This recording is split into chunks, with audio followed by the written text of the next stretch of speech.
Good evening, and welcome to week 5 of 10 questions.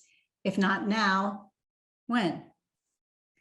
I'm Vic Marks, and though I host each week and lead the student course, this begins with a shout out to Anne-Marie Burke, Executive Director of Strategic Communications for the School of the Arts and Architecture.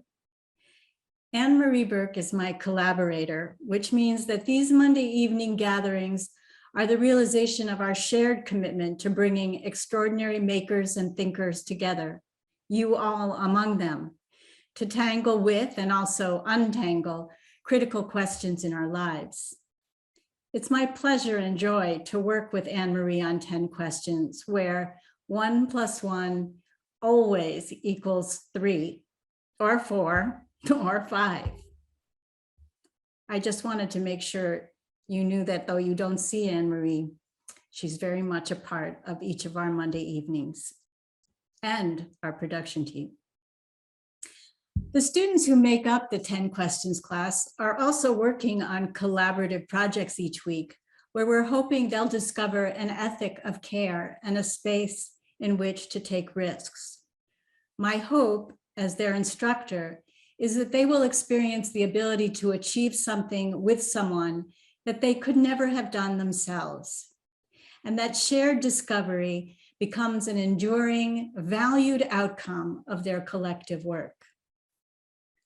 While we're thinking about collaboration, could we consider that we are all collaborating to create community across our different experiences, even right here in 10 questions? I'm wondering where else you collaborate, create in community with others, where resources are shared and pooled, or where collective outcomes are more important than your individual recognition. Let's start right there. Please share in the chat.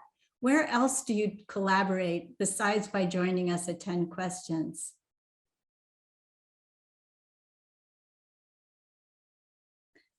I'm reading the chat.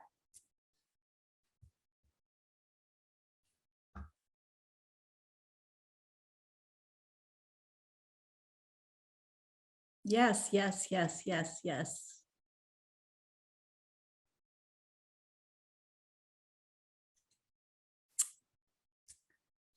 Thank you for taking us there into all those places where the collective outcome is more important than you by yourself, because these are important places in which we push against that idea that our individuality is the most important thing.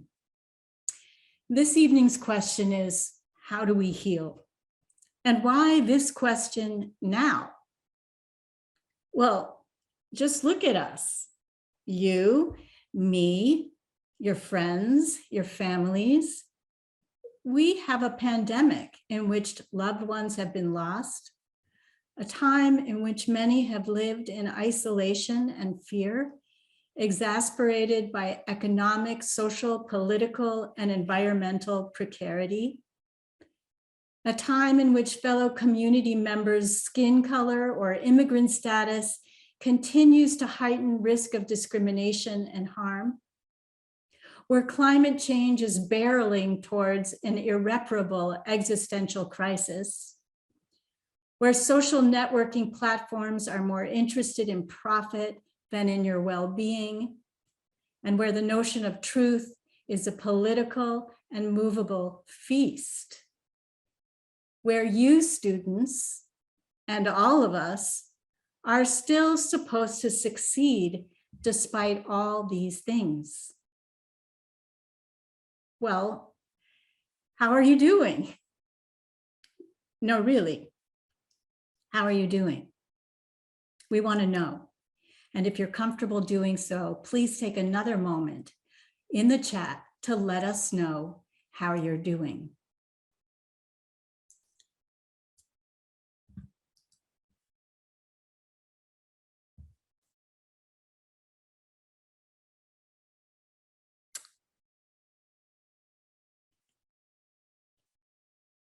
I am reading the chat.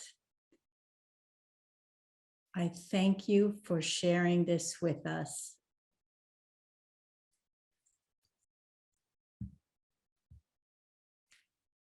The question, please do keep sharing. The question, how do we heal, could suggest the kind of healing or getting better that happens as a result of seeking medical attention. When I go to the doctor, I'm hoping that I will get medication to get cured or that something wrong will get fixed.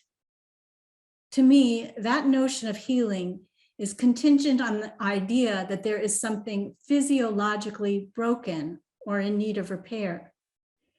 But we are also more than a body, meaning our wellness in a broad sense goes beyond our organs and muscles and bones to something that can't always be seen and measured. I don't know what to call it. Spirit, psyche, state of mind. Different belief systems have different names for the part of us that moves beyond matter. And somehow, how we heal is caught up in what we believe heals us. These days, I'm frequently alerted to experiences of harm and of generational trauma. Racism causes harm and generational trauma, as do heterosexism, misogyny, ableism, ageism, and religious intolerance. How do we heal ourselves and each other from the harm we may not even realize we're taking part in? From harm inflicted by systemic isms, often well beyond our conscious reach. We are woven into the network of harm, both consciously and in ways beyond our immediate understanding. Here's a thought. What if ensuring your wellness is the very thing that makes me well? How do we heal ourselves and each other? And doesn't that come back to collaboration, ensuring that our individual healing is tied to one another? Throughout this evening, I encourage you all to lift each other up by sharing your support in the chat as we go. This evening will include a 10-minute presentation from our 3 guests who will each offer a way of considering how we heal. This will be followed by a special contribution from students at Torres East LA Performing Arts Magnet who have responded to this evening's question. And we'll follow this with a conversation amongst our guests, and we'll conclude with your questions, which you may submit in the chat or by using the Q&A feature. When we reach the end of our program at or near 8:30 p.m. Pacific time, we will say good evening to you all. Our first guest tonight is Professor Vickie Mays, who returns to 10 Questions, having joined us last year to consider what is kindness. At that time, she made the powerful observation, she might have thought it was small, but it was huge, that being kind is quite different than being nice. Thank you for that, Vickie, and we're looking forward to more tonight. Distinguished Professor Vickie Mays is a clinical psychologist and health policy expert with appointments in UCLA's College of Letters and Sciences, Department of Psychology, and the Fielding School of Public Health. Vickie has worked with individuals who have been incarcerated for murder and with individuals who have been bullied or discriminated against because of their race. In this work, she has experienced the transformative power of kindness. Her research on race-based discrimination examines how discrimination, racism, reduces the life expectancy of Blacks in the United States and has led her to search for ways to utilize this research to develop policy and practice interventions to reduce race-based discrimination. Welcome, Vickie. It is a kindness that you are here with us again. Thank you very much.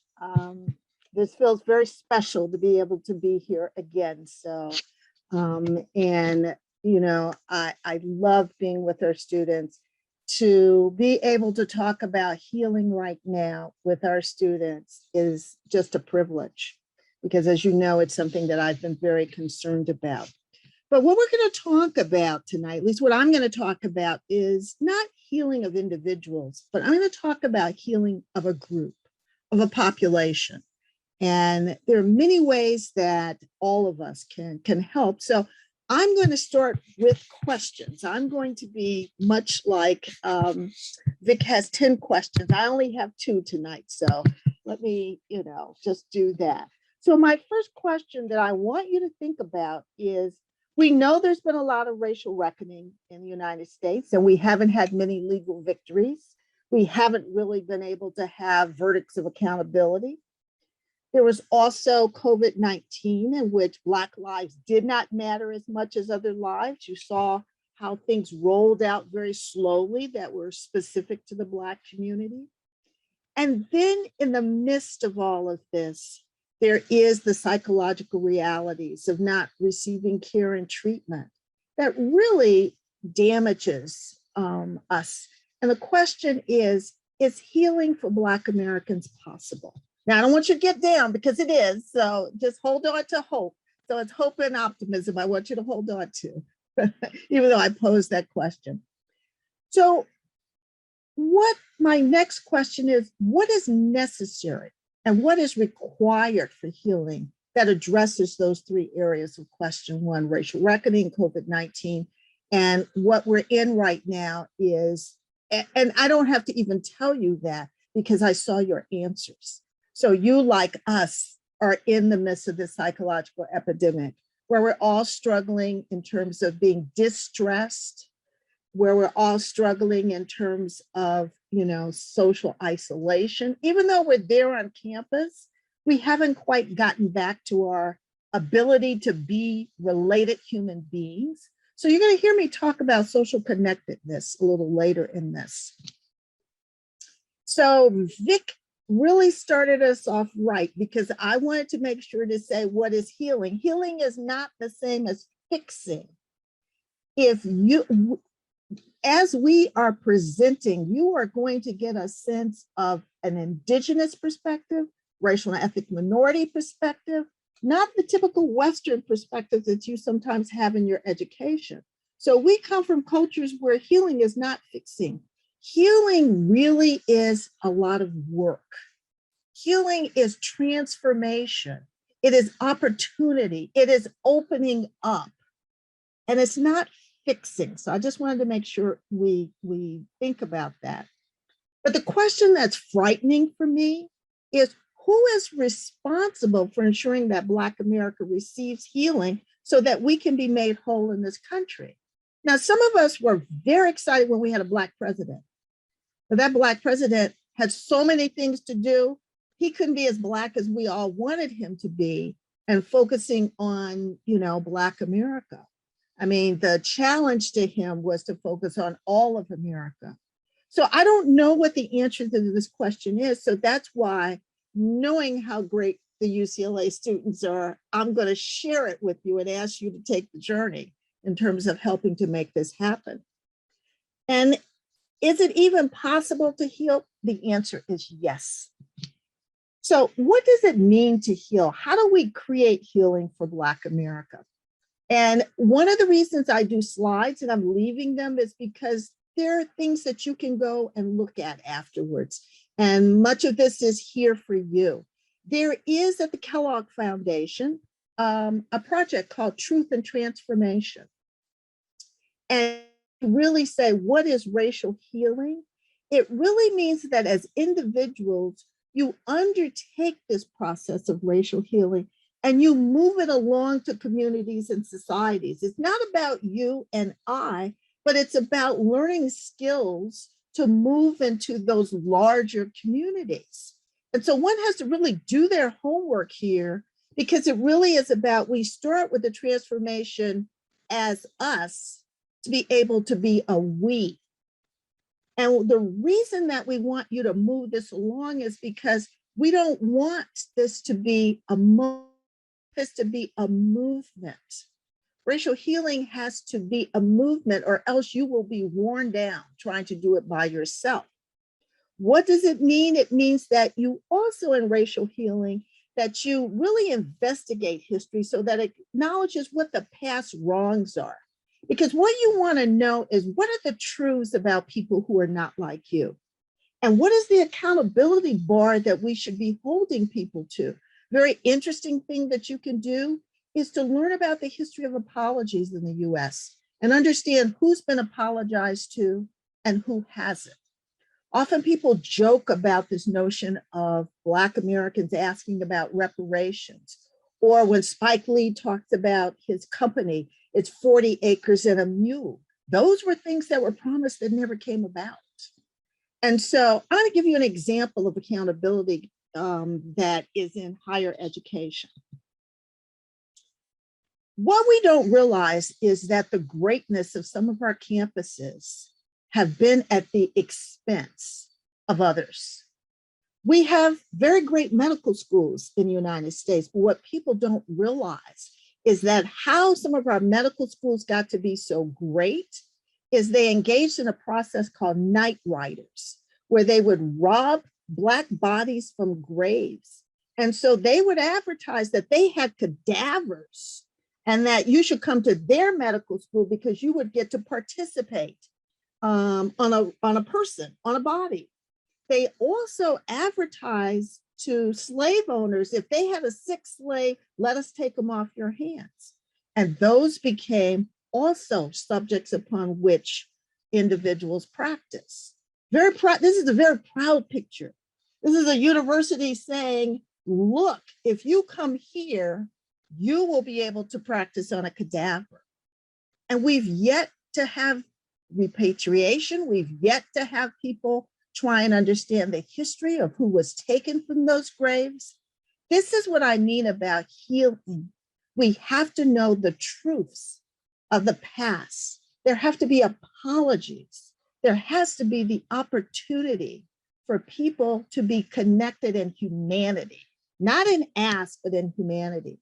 When I say, is it possible to heal? Well, yeah, your education, which is what you're getting right now, is that you need to understand historically racism and how it's embedded in the very structures that you have. Big example is the history of standardized testing. Who gets into a university and who doesn't? You know, it isn't about just the schools are poor, but it's about the testing that we do that serves as a barrier to say which school you can go to. So part of what I want you to think about is this collective racial healing. And that is a movement of developing communities that create opportunities for those movements that I'm talking about. And it's the movements that reduce racism and, you know, all the things that we need in order to heal. What can you do to create psychological well-being in Black America? First thing I would say to you is it's your work is to become anti-racist. And that means working on and unlearning the ways of oppression by privilege. And I want to make sure that people understand that I'm also talking to those of us who are racial and ethnic minorities. We have some privilege sometimes. We may be cisgendered, we may be male, so there are ways in which we also have work to do as well. Create spaces where all are at the table. Do not talk about inviting people to the table. That's a point of privilege. Because if you begin to think about what are contributions and values, you might find that my ancestor or somebody else's ancestor planted that tree that let you have that table. The table that you have now may have a history and you didn't appreciate it and appreciate what the contributions are of how you got to be at the table because of the work of others. And in racial healing, what we talk about is space and place, to be able to talk about harm and trauma, but we have to find interconnectedness of survival. And here what I'm talking about is we survive in our humanity. We don't survive as individuals. So being able to be connected is very important. And then of course, what it is that you can do to challenge structural racism. And it isn't about tearing things down alone. sometimes I'll give you a very quick example. I grew up in Chicago. We had all these horrible housing projects, and they thought it was a big contribution. They tore them all down. And then we had people who were homeless. So you have to understand that sometimes it's important to build up before you tear down. And we often are quick to want to tear down. So I'm going to stop there so that, we're within our time, but I invite you to really think about, this issue of what you can do to help us to be able to make this a better place.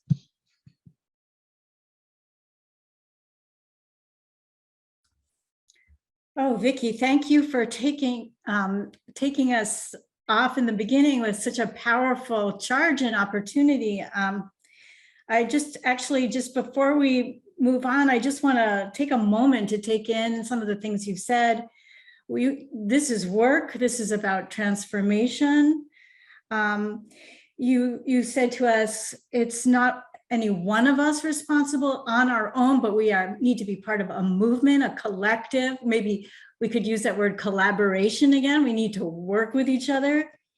And also appreciating that we need to study our histories and handle difference and conflict by being curious, by seeking out not the ones who are like us, but by learning how to be in a much more diverse community. Exactly. Is there something you want to make sure that gets there too? That yes, let me just comment. In racial healing, that's what's going to happen. It is about preparing ourselves to be able to be a part of a collective, and having that collective or that collaboration then have a movement that's what's going to bring about racial healing, because we each need others to open our minds and to use the education that we're getting to not take it passively, but to challenge it and ensure that the truths are there.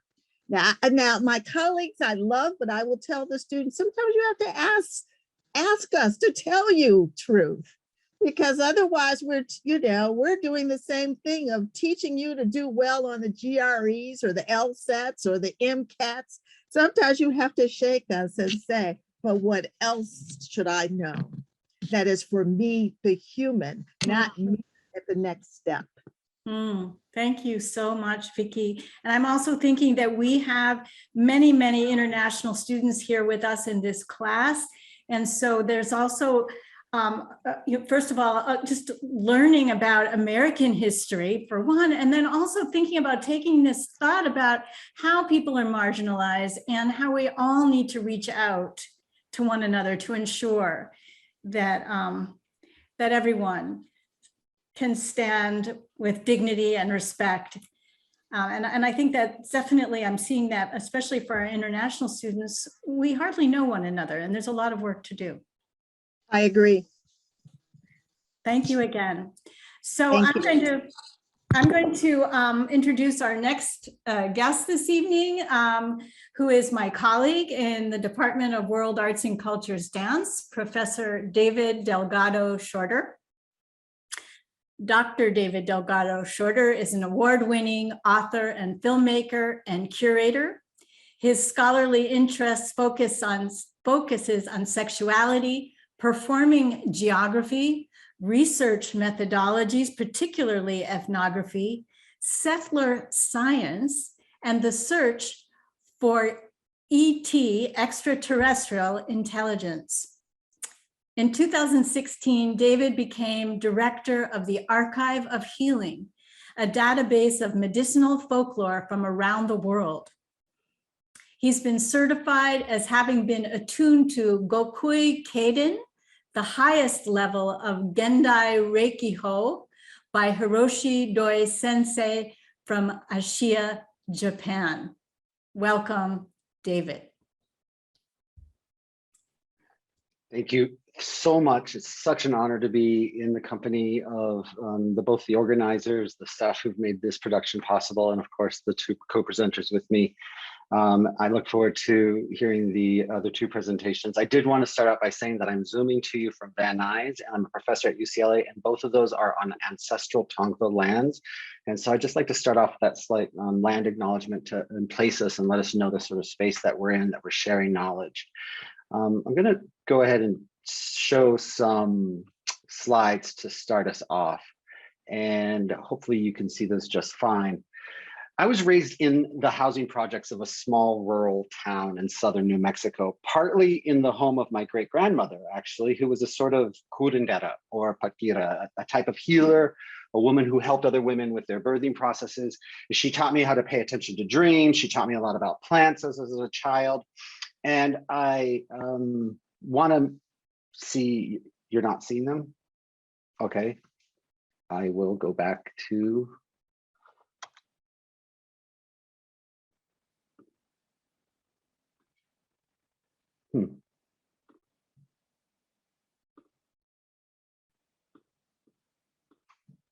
There we go.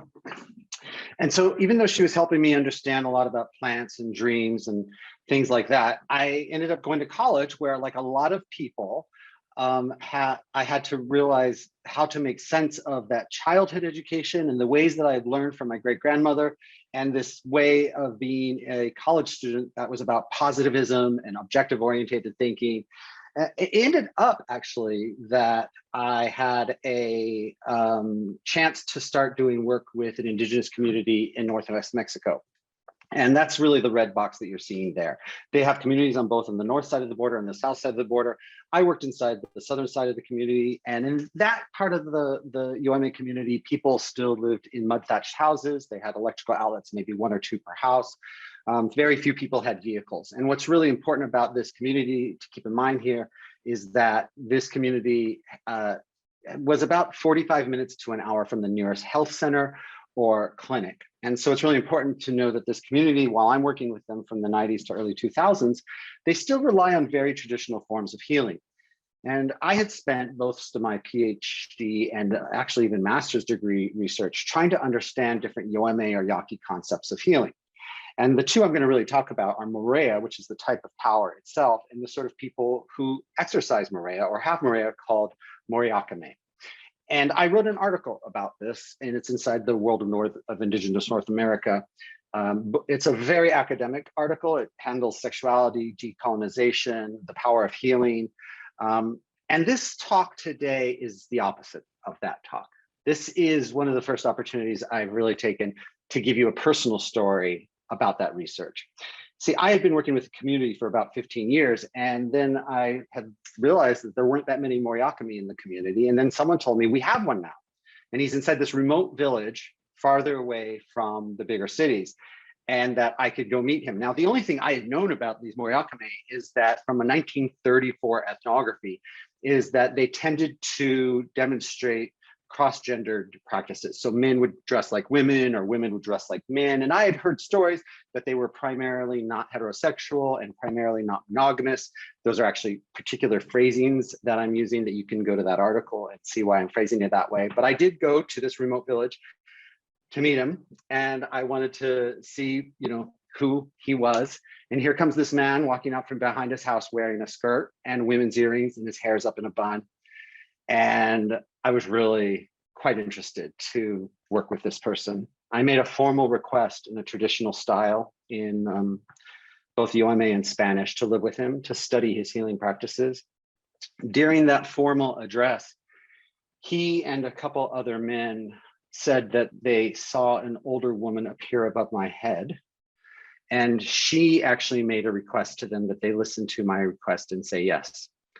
And that's what started me out working with a Moriakame. I sometimes say the word apprenticing, but I have to be really cautious here because I am very aware of the complicated resonances with another UCLA affiliated person who apprenticed with Yaqui shaman. And that's why I've never written about this before in my life professionally, and why I've not really spoken about it much. You see, for months I lived in his campo and I saw his day-to-day interactions with people, and I really saw things that defy commonplace understandings of physics and even reality or reason. To state it outright, a Moriakame can heal almost anything. I saw him work with visitors around the world on issues having to do with cancer, HIV, addictions, depression, undiagnosable ailments from the allopathic world. He allowed me to sit into his healing room. He allowed me to talk to some of his patients or clients. I was even allowed to talk to him afterwards about the larger knowledge system, not belief system, but knowledge system that makes such healing possible. And I have to say that I can accentuate some of the aspects of healing as I learned it from him in this talk. First, people have to be ready to be healed.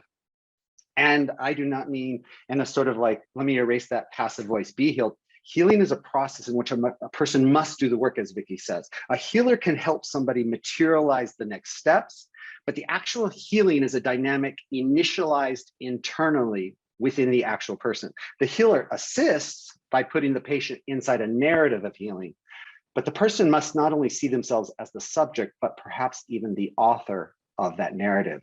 And some people, he told me, were just simply deeply attached to their illness. They, for a variety of reasons, expected him to be like a pill or doctor to fix them. Often people weren't ready to do the work until they had reached the darkest hour, the deepest pain, the most lethargic of fatigues. Taldo felt with them. He literally felt what they felt, and then that helped him move them to a place where they can see their illness in a positive light. And I will say that in other words. Getting sick was a good thing because the sickness invites us to fix an imbalance in our lives. So a person must be ready to see that positivity in what originally may have seemed very negative. It is the thing causing them to feel pain. So illness and imbalance are invitations to, and perhaps pathways toward, transformation.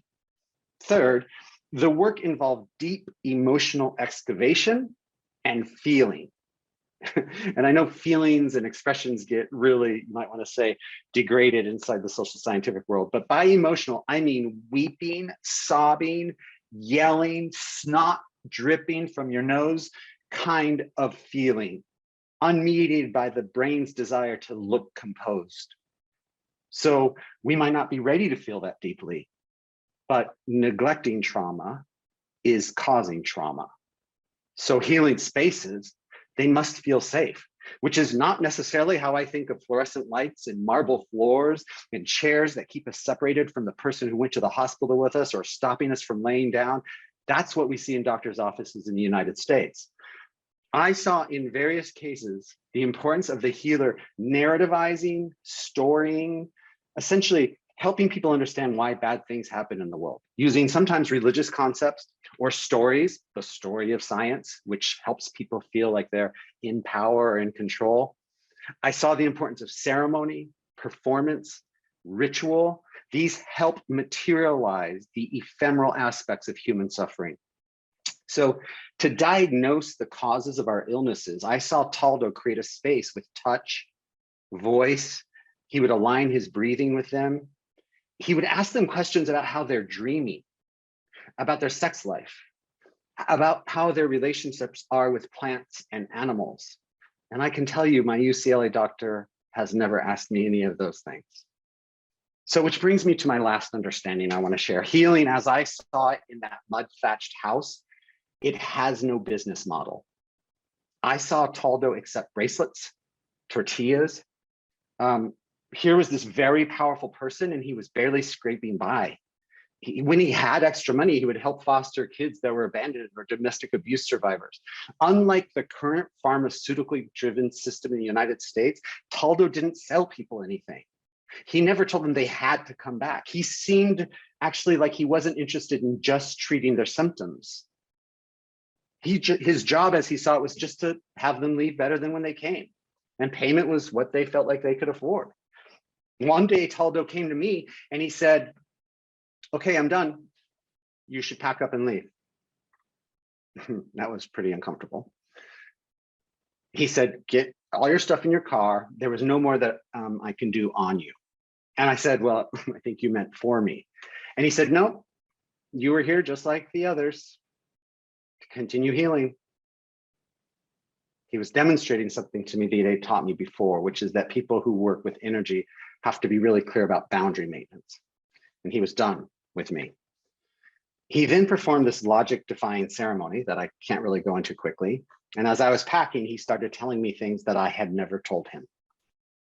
And he told me about my own child sexual abuse that happened for years when I was very young. He talked about the things that my grandmother taught me. He told me my grandmother stored it in me so that it would come out later in time, and that time was now, after he worked with me. He told me that I'd pushed it all away to be a scholar and that it was time to start living the life that I was just studying. I immediately heard the voice, of course, of all my mentors and professors saying, don't go native. Oh my God, don't do Carlos Castaneda. I came back to my job as a professor, and then I decided I wanted to take a sabbatical to study Reiki. No one at the university, I don't think, knew I was on this path, but I then went in to start moving healing and meditation classes into my course requirements to teach 4 courses a year. And then out of the blue, I got a phone call to ask if I could be the director of the Archive of Healing. After the work with Taldo, I started to find a long sought happiness, that my professional life was less like a closet where I hid my childhood or my grandmother's lessons. Taldo had put me in the position of being an author of my own story about healing, though I had long suspected that the academic world was kind of making me feel sick. So I'm perhaps not healed, but at the very least, I have a better sense of how we heal. Healed actually is a dangerous goal or state of being. I much prefer the gerund healing. And I wish you the best with yours and your role in other people's healing journeys as well.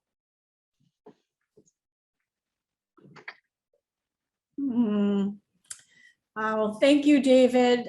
Thank you for sharing that story with us. I mean, it's a really thick story and there's so much to consider there, including and especially that you thought you were there to learn how to heal.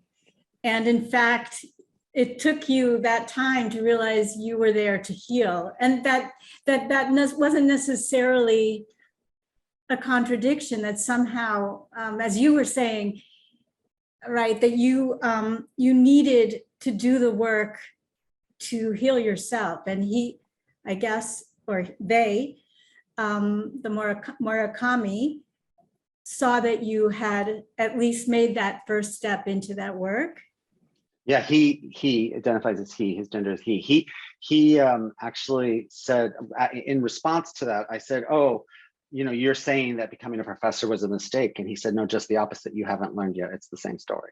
Like, it wasn't that I chose wrong. It's that it was always meant to be a type of certification that enabled me to speak across different audiences rather than call myself one thing and hide another.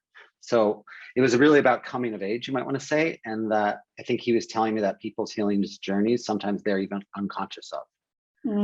Yeah, and sometimes we are just exactly where we need to be. We just need to change how we think about it. Thank you so much, David. I'm going to make a shift now because I want to introduce our third and final guest this evening, who is Dr. Diane White-Clayton. Affectionately known as Dr. D, Dr. White-Clayton is a classically trained soprano, pianist, conductor, and composer. A member of the faculty of the UCLA Herb Alpert School of Music, Dr. D is also the artistic director of the Albert McNeil Jubilee Singers and the founding director of the musically diverse Bifax, hope I got that right, ensemble. She travels extensively throughout the United States and abroad as a performer, conductor, and clinician. With a mixture of gospel, classical, and jazz, her unique sound reaches the heart and heals the soul. Welcome, Dr. D. Thank you, Vickie. Vic, what a privilege and an honor it is to be here.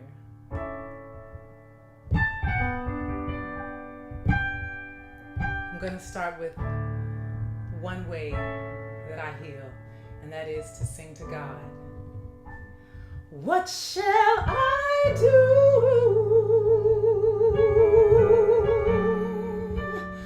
What step should I take? What move should I make? Oh Lord, what shall I do? I'm going to wait for an answer from you. I have nothing to lose. Oh Lord, I'm going to wait.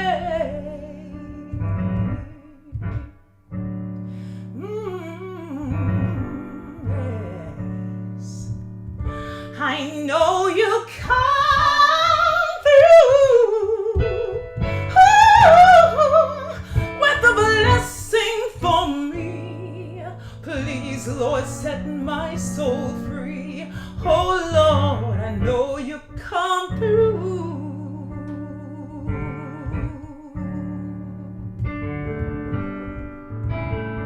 I can't live without your help. I am weak all by myself. Lord, please give me the strength I need so I can possess eternal peace.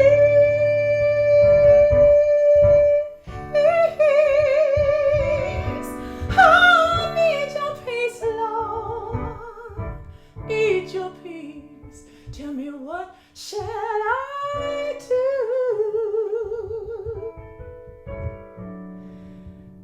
That's what I found myself asking in the midst of all of the craziness last year, when we were at the worst of the turmoil, or maybe the best of the turmoil.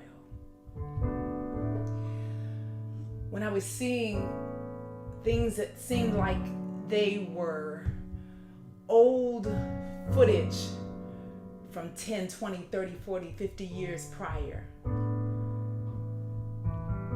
When I was afraid for the men in my family. When I was perplexed by the people who shared my same faith and denied everything that was right in front of our eyes. I was like, God, where are you? Where are you? But to be honest, it took a minute for me to get there. I think one of the greatest ways that I was healed, and be clear, every day I need to be healed. But one of the moments that I found healing was when I stopped pretending that everything was great. Sometimes as Christians, we get taught this notion, depending on the denomination you're in and what era you grew up in. Sometimes you're made to believe that everything is perfect as a Christian. Hallelujah. Amen. Praise the Lord. And you're made to feel that if you have questions, or maybe not made to feel, you just feel it. If you have questions and you want to question God, or you're mad at God, that's terrible. But I learned, wait, what Bible are you reading? Everybody asks questions if you're going by the Bible.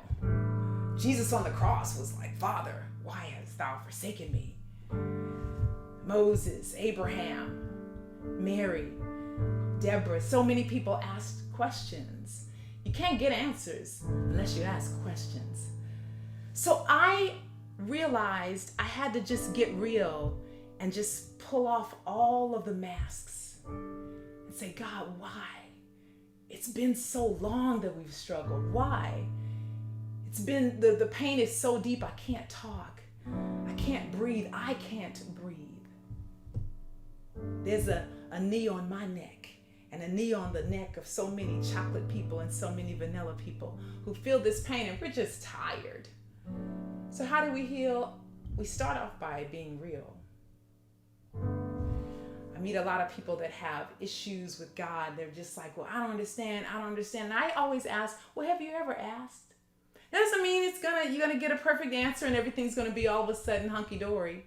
But I figure if I have a problem with somebody, I'll do better at asking them directly. This song that was written by a friend of mine named Reverend Quincy Fielding Jr. It was written a long time ago, and it helps me when I'm in those weird, crazy, funky places. Like, God, just help me. Just help. And you know what else helps me a lot is just this, singing. Singing our pain, something that Black people have done in this country since we arrived. Singing our pain. This is my story. This is my song. Praising my Savior all the day long. This is my story. Oh, this is my song. Praising my Savior all the day long. I sing because I'm happy. Sometimes I sing because I'm sad. Singing feeds the soul. It frees your spirit. And one of the most difficult things that has happened for people who find themselves in choirs and in places where they make music together during COVID when we couldn't, it was horrific. So I want you to just sing with me. Just sing with me just a second. You're gonna say, lean on me when you're not strong. Now let me just help you for a second. Now one thing about the African American sacred tradition, church tradition, if you don't know the song, you just, you're just kind of adding, okay? So I don't care if your roommates are around, you just have to say, give me a second. Dr. CTE said I had to sing right now, okay? So you're gonna say, lean on me when you're not strong. I'll be your friend. You clap if you want. I'll help you carry on, for it won't be long till I'm gonna need somebody to lean on. It's community. That's how we do this thing. We are not islands. We're never made to be alone. One of the greatest tragedies, there are so many, of slavery was isolation, was separating, pulling apart families. And this happened to so many people groups across the span of humanity. I need to tell you tonight, and I was feeling those comments. Thanks, Vic, for asking people to say how they're feeling. Sometimes you just feel so alone. You can feel so alone in a crowd, in the midst of your friends, so alone. But you're not alone. Don't ever believe that lie. You're never alone. Come on, sing with me. Oh, lean on me, yeah, when you're not strong. And I'll be your friend. I know you're my friend too. I'll help you carry on. Oh, it won't be long. Yes, I'm gonna need somebody to lean on. Oh, lean on. Lean on. Lean on. In order to lean, you take some of the weight off of your own self. There's a song that says, I need you, you need me. We're all a part of God's body. Stand with me, agree with me. We're all a part of God's body. It is that every need be supplied. You are important to me. I need you to survive.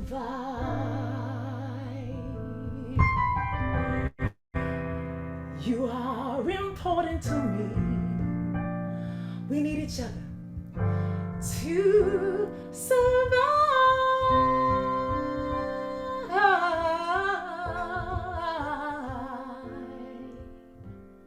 and thrive. God bless you.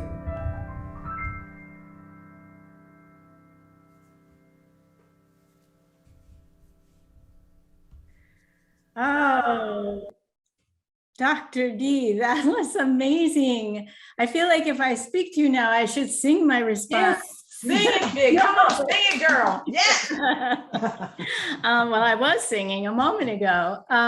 Thank you. It just what part of what your presentation reminds me of is that this sort of notion of like everyday and real life, that's a good one. It's a good thing. We do that. But there's a place where you go and where we all go. That's not that place, that it's happening in the music. For me, it's happening in the dancing. Yeah. It is a place where we become both familiar to ourselves, but also unfamiliar, we go someplace else. Yes. Well, you know what I think it is? I think it's in us, but we suppress it so much because of our society. Sometimes we suppress it because of age. That's why I love being around little kids. They just uninhibited. The other day I was in a parking lot and just finishing getting groceries. And I was looking at the cart and I wanted to put it back, and I said, I really want to ride on this cart, but I know people will think I'm crazy. I was like, you know what, forget it. I'm tired of that. And I got on the cart and I just wheeled it like I was 10 years old and I had the most fun time. So I think just what you're saying, Vic, it's like we have to release the artist inside of us. We have to release the singer. We have to release the dancer. We have to release that, all of that. And that helps us to become whole. And when we have that taken away from us, it really is oppressive. It really is. So you can sing your way to health. You can dance your way to health.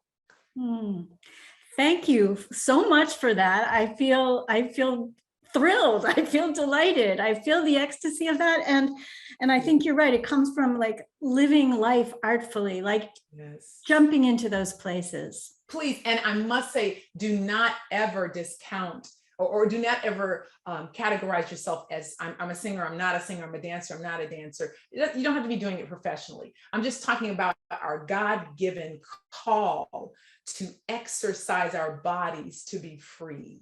And that is the voice. The voice is the only instrument that is inside you. You don't have to pack it up or anything. Take it, sing. I promise you, you will find relief. You will find release. You can sing joy into your spirit. You can dance your way out of oppression. Yeah, I hear that, that it's a practice of liberation. Thank you so much, Dr. D. Sure. I'm going to make a move here. Before we shift into a conversation amongst our guests, as mentioned earlier, we are again gifted with the opportunity to share a project coordinated by Kane, Director of UCLA's Visual and Performing Arts Education Program. Kevin is dedicated to arts-based work throughout Los Angeles, using the arts to bring students, families, and communities together. I'm delighted to welcome Kane. Thank you, Vic, and hello, everyone. And wow, I'm really excited and awed to follow Dr. D.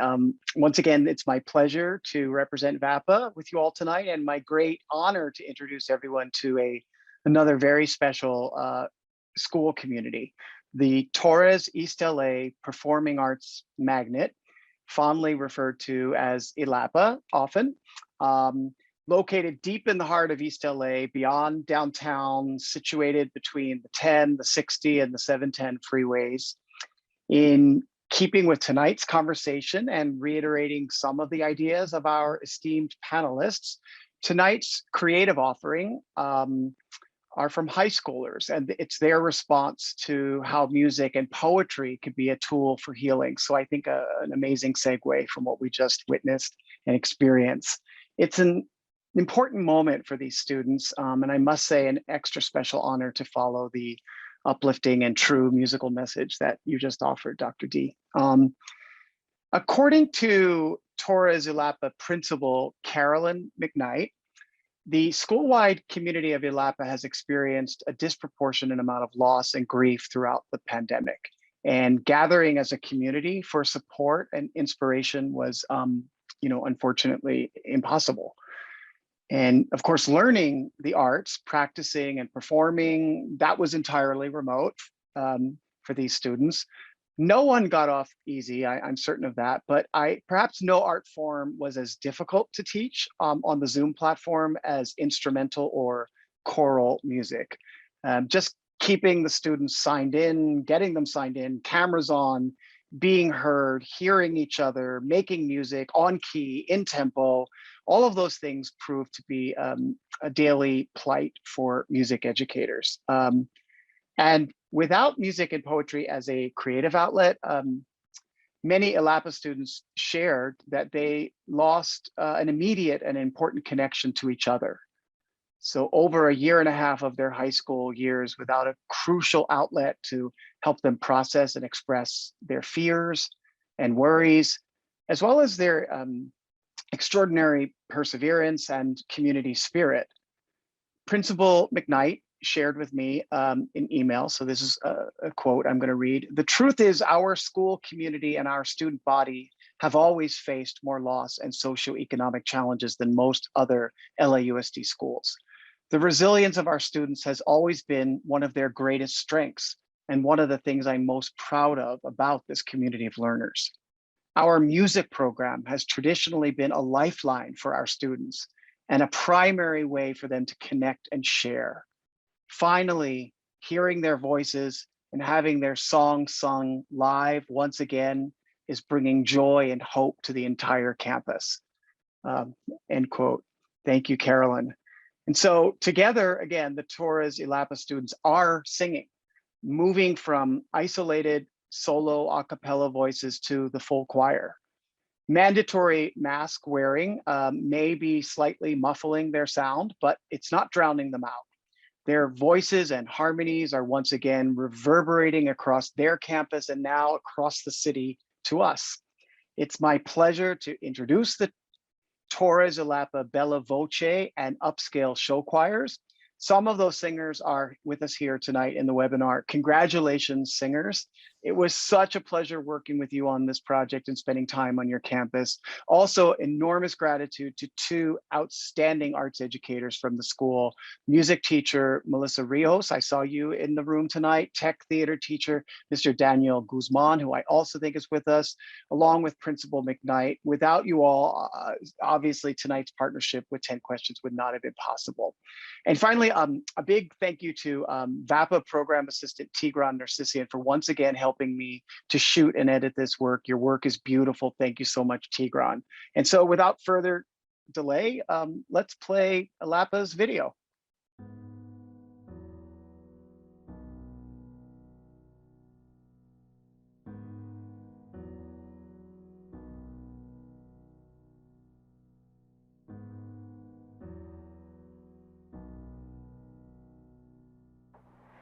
Life is tough when you're stuck within your thoughts, within your mind, within your tiny room, feeling like a pricked up wall. Isolation can eat away at you and leave you cold and discarded. You may feel down, but please don't feel lost. Don't feel lost. Now it's time to cut through the weeds and sow hope and glee. Now it's time to feel joy from within and without. Now it's time to see just how beautiful you are inside. No longer the fear, the tears that you hide. know that it's safe to look inside and out. We all heal in our own way, whether it be through meditation, dance, therapy, writing, talking, creating, acting. And I know that my heart heals through music. Have you ever felt like nobody was there? Have you ever felt forgotten in the middle of nowhere?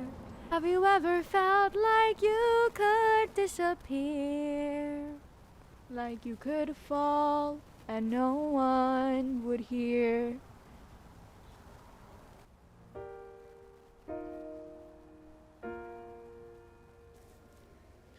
And oh, someone will come running, and I know, to take you home.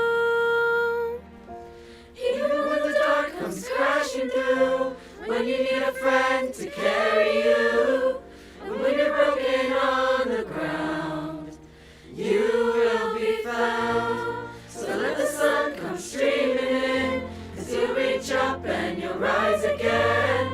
Lift your head and look around, you will be found. You will be found. You will be found. You will be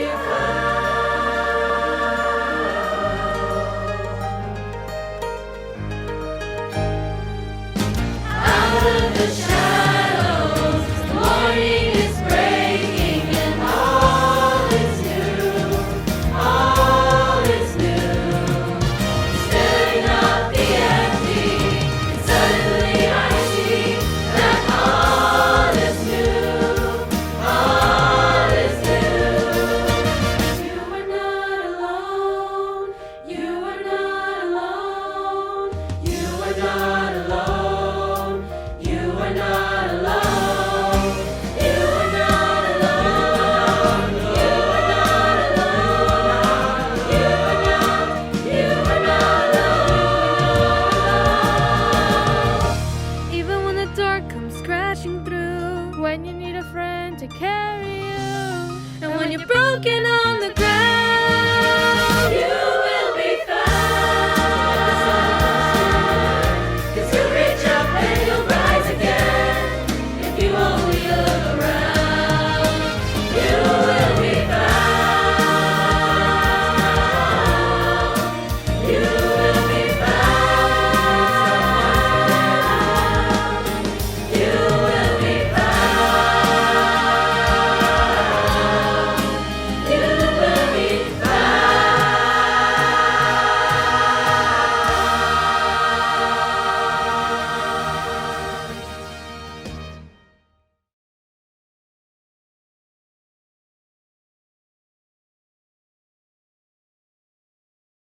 Thank you to Kevin and all the folks, and especially the singers at the Torres East LA Performing Arts Magnet. That was just beautiful. And if you are so moved, and if you've been found or about to be, please let the folks from Torres East LA Performing Arts Magnet know you heard them. Fill that chat. And now here we are. I'm sure the chat is going to continue to fill up. Here we are back together, or initially together. What do you think? Pretty exciting, right? Beautiful. Oh, those kids are so great. That was so inspiring. Just beautiful. Wonderful, just so uplifting. Yes. They're- Thank you. They could be UCLA students. Yeah, please do, and join Yes. my ensemble when you come. I direct Yes, the let's African make American sure we Music put a Festival. pitch in now for them to want to come to us. Join my choir, yes. Hmm. So what is it about singing, maybe in particular, and I particularly want to open this up to Vickie and David too. Like, what is it about singing that perhaps sets up the liberation or that process of healing? What's cooking there? Someone said something I thought really great was that when Dr. D was talking a little bit in response to your question, Vic, someone wrote the word flow. And I will say that studying Reiki, interviewing mediums, psychics, like just, there's something about being so present and not critiquing yourself and not judging yourself and letting the music move through you, that in some ways embodies your lack of resistance to who you are, to what you can be, to be fully present. I think a lot of people, I think Dr. D said it when she answered your question, she said, stop calling yourself, I'm not a singer. And when she said that, I said, oh, I say that all the time. I'm constantly saying, oh, I can't do that, I'm not an artist. Well, that's a type of self-policing that I'm just reiterating what someone else taught me. Exactly. And I digested, and now I'm spewing it out when I don't even want to believe it. And singing gets you out of that, I think. And that's why it's so powerful. And well, I mean, and just it's cathartic because first of all, we're deep breathing.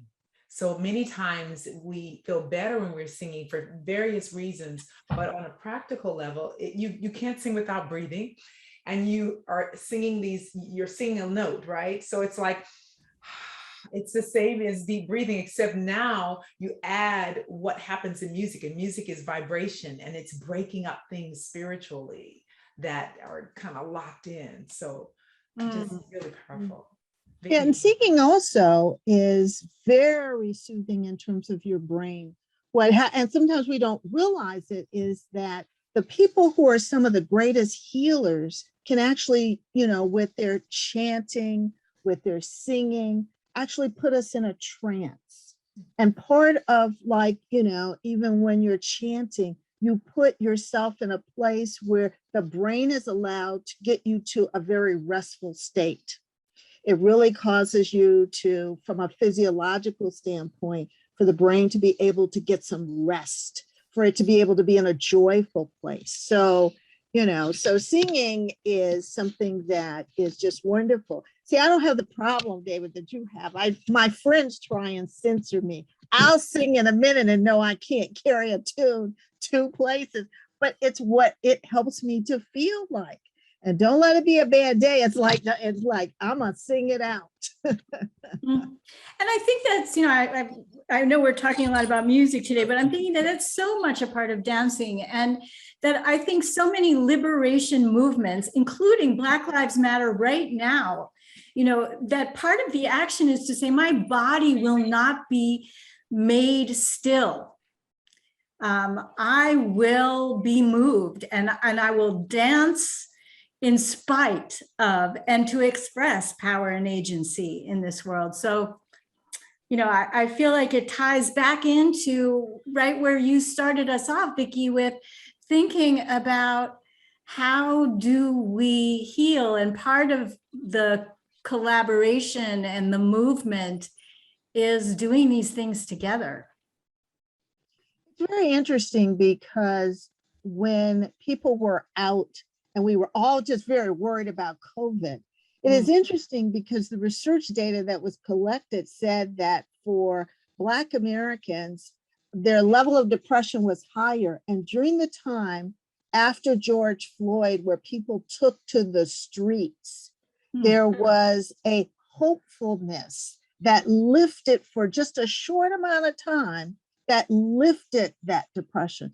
There is something about, again, this is why I was saying this issue of being a part of a movement, learning the ways in which you can connect to others, and being out as a group. There is something about when there's an event, we go, we know where to go. We walk the streets together, we chant.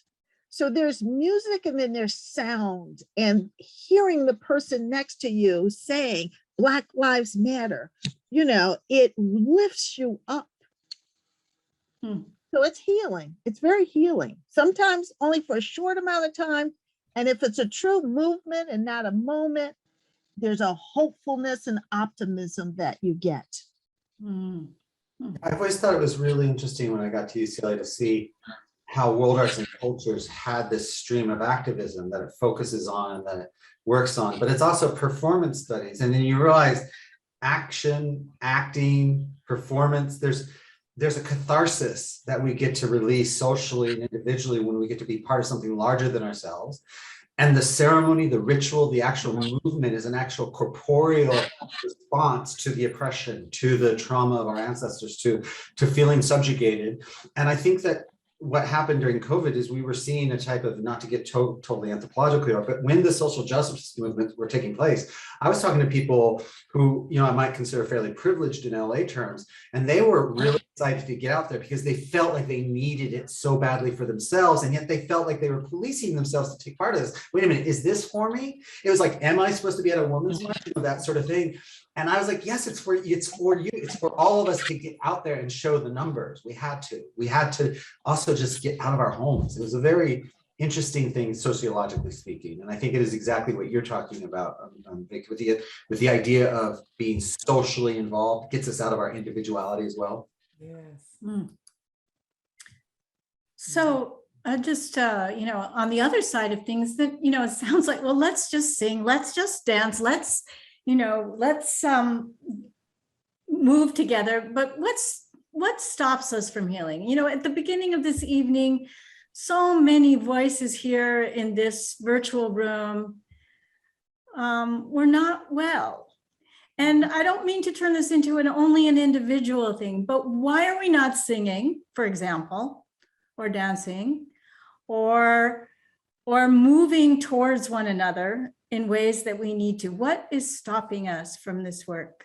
And glad to know you're feeling better now, Jerry. I think it's many levels. I think I sort of alluded to it, and everybody did on a certain level. The healing is not an arrival. It's not, I'm sick right now and I'm healed forever. Earlier today I was very down, and then tonight I might be down. So, and that maybe that's just me, but I can be, here and there, and there's still so many issues with COVID and the race issues go on and on and on in terms of oppression and on so many levels. But I think so. On the one hand, I think we have often a misconceived notion where we don't really fully get that we're on a continuum, that it's like I tell people when I'm talking to people about marriage, for instance, and they'll say, well, it seems like you have such a great marriage. I said, well, yeah, but it's not a utopia. We're smiling, we're loving each other, and then maybe the next minute Joe and I are fussing at each other. But it doesn't mean we don't love each other. There are down times and there are up times. And it's understanding what we have, this idealism, especially in Los Angeles. We think of the movies and it's supposed to be something perfect. We fix our flaws on film and pictures and stuff, and it's not. And I feel like part of it is being okay to be sad.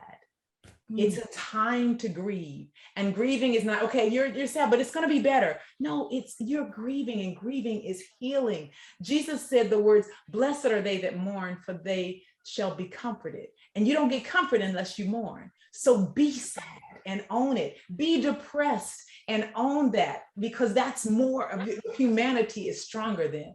Dave, you're bursting. Come on, brother. I feel you. Well, I feel like it's to feel the feels. Like I asked myself 3 years ago, I study a lot of new ageisms, right? Because I'm constantly in this debate of what's fake and what's true in terms of health. And one of the things I was constantly seeing is people in the West Coast use the word work. Oh, you got to do the work. Oh, I'm doing the work. I'm really in the work right now. And I was like, well, what the F is the work? Like, what is it?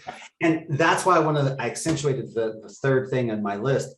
You got to feel the feels. The work is to actually do the feeling and not repress it and not think I'm being a crybaby or I shouldn't feel this way. No, you should feel exactly what you're feeling. That's why your emotional is your compass toward joy. You've got to go through the long route sometimes. And so I think that there's a lot of ancestral trauma that haunts us because we're still carrying a lot of the repression of our moms and our aunts and grandmas forward, and dads too. I don't mean to genderize this. And so the result is as a healer, I know a lot of times if I have someone inside my own practice, I kind of have this almost falling in love with them. But that's just how it feels. What's happening is I'm starting to feel their pain. I'm starting to recognize what it means to walk their shoes, to use a sort of common metaphor. And I think the idea kind of to follow your feelings. I saw inside that healing space in Mexico, people grotesquely bawling like you would not believe they've ever bawled before. And that is the point, actually. They haven't bawled yet. They haven't let it out yet. Yes. I'm there for the feels. I think for the students, it's really difficult. I mean, I think we're talking like adults in a way in which we've been through enough pain that we know the other side. Right now for students, their shoulders are almost bent over with how much they have to carry. I mean, one of the things about teaching during COVID, and I had a class, and I remember, Diane, you said something like this. So I asked my students to have their cameras on. I knew I could almost through this feel the pain. You know, they would be trying to pay attention to class, and so many people in the house, somebody would hit them in the head, just being playful. And they're really trying to study and pay attention. Or there just would be, you know, like the student who was out at a construction site and had his phone, you know, trying to do class. It's almost like they're losing part of their,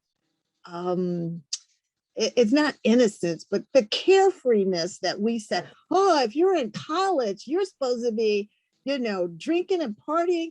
Our students do not live like that. And that's kind of TV Hollywood to some extent.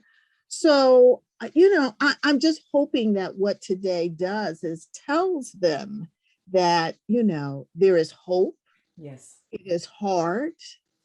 We as your faculty are here.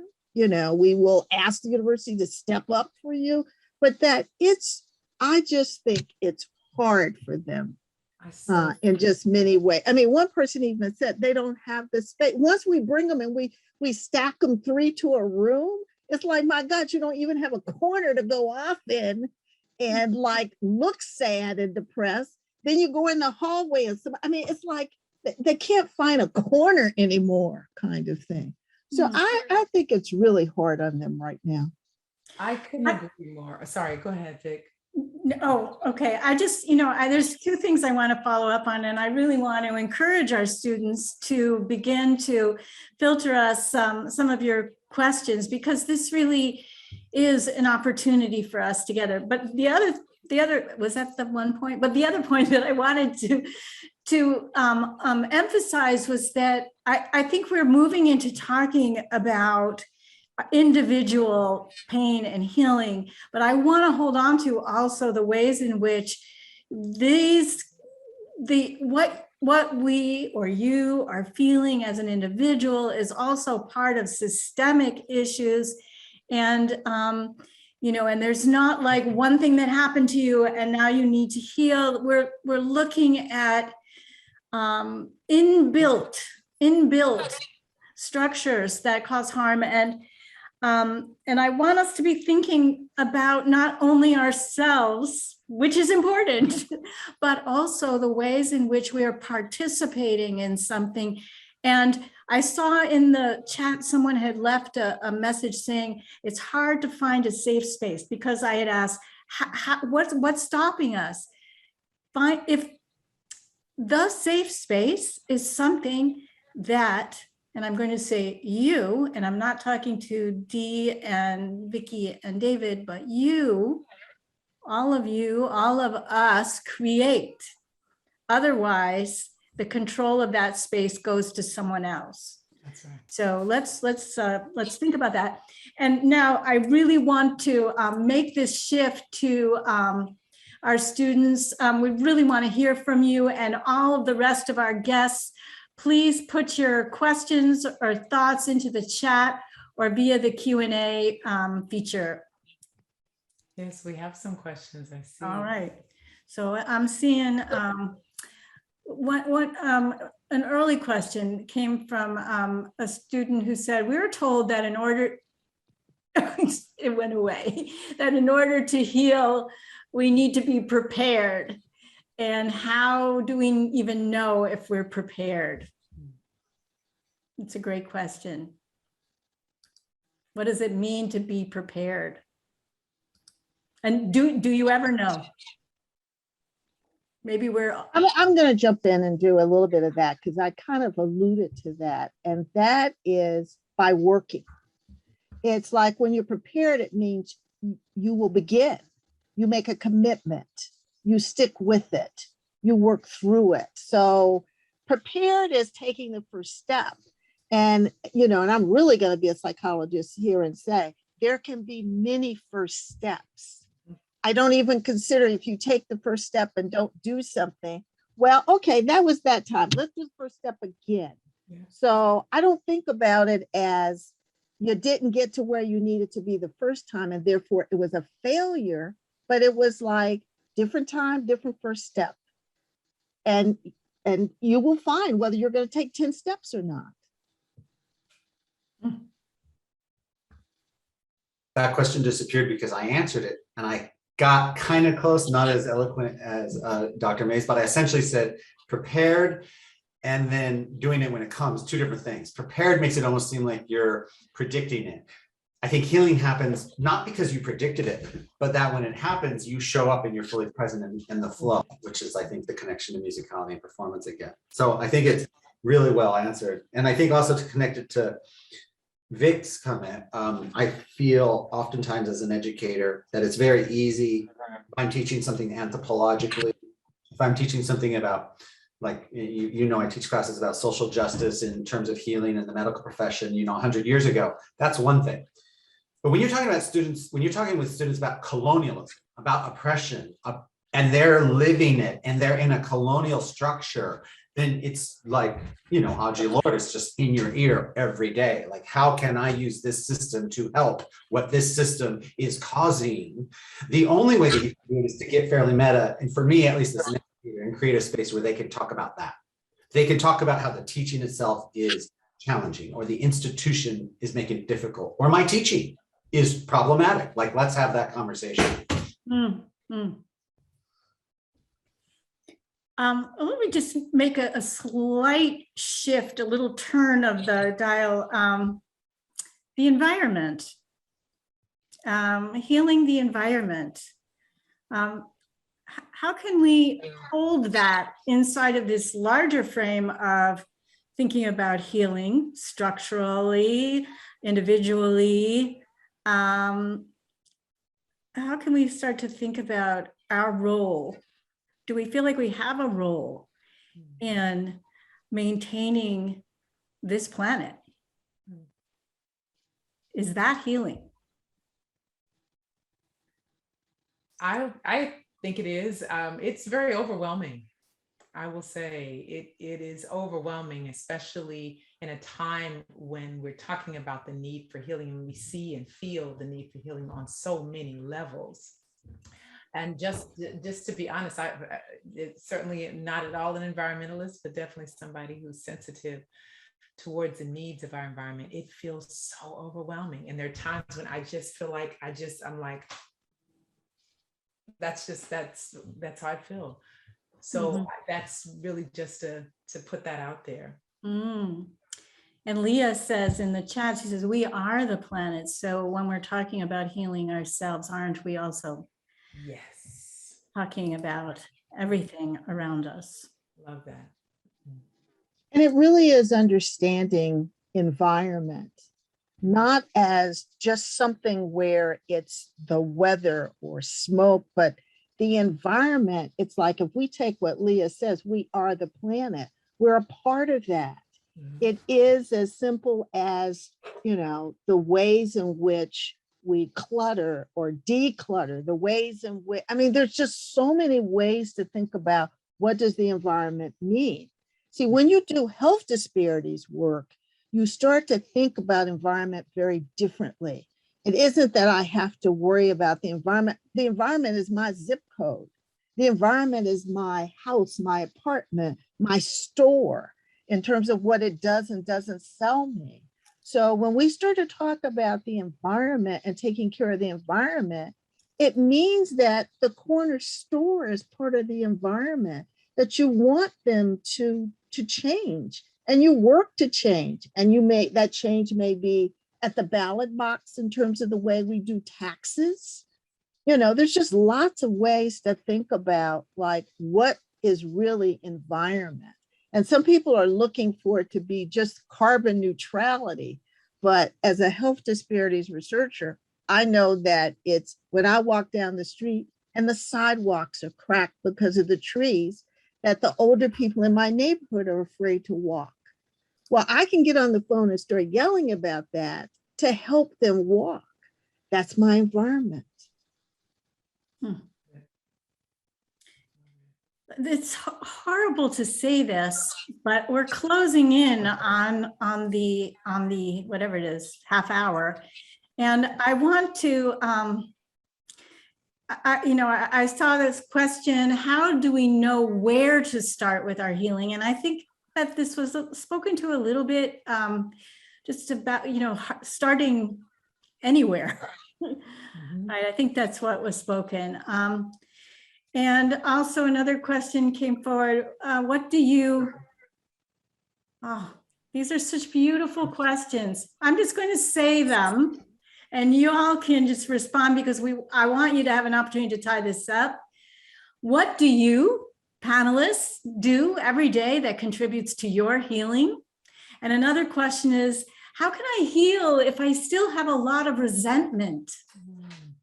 How do I care for somebody who's filled with negativity and yet I want to be able to care for them, but I am harmed by being with them. How do we do these works? And so what I want to ask each of you to do is just take a moment wherever you are to respond to whatever you'd like to, so that we can find some closure for this evening. Closure that's never closed, right? It's just an arbitrary bookmark for continuation. I'll start. I'm going to take the question where to start with the healing. You start where it hurts. And just like when we have physical issues and maybe it's my neck that's hurting, but that might not necessarily be the source of the physical ailment, but that's just what I feel right now.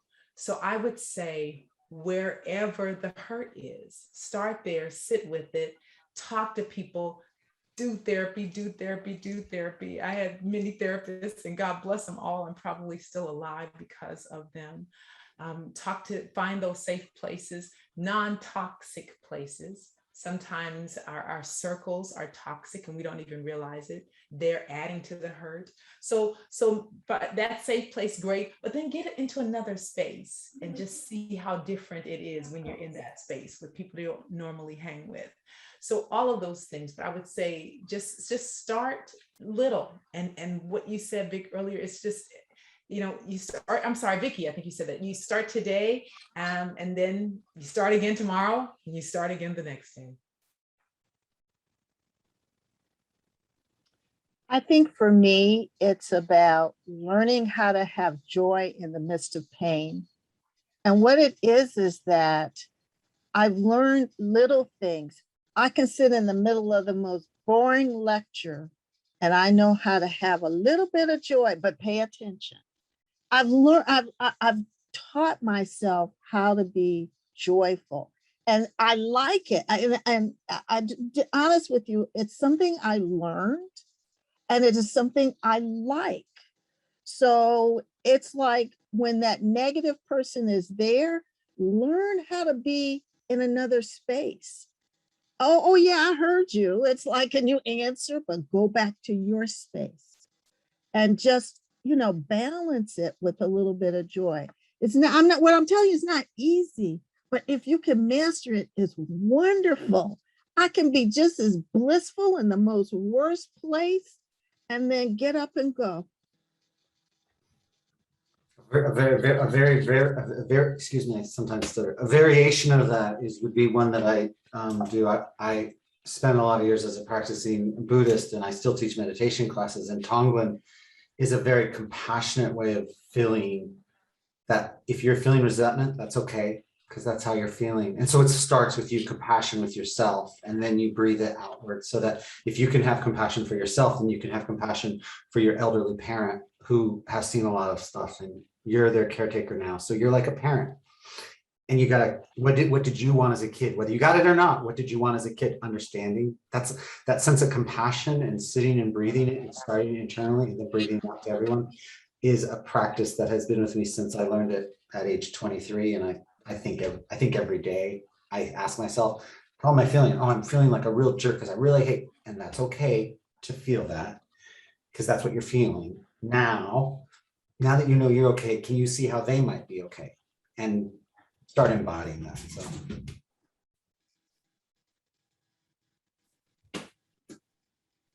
That's beautiful, David. Tonight.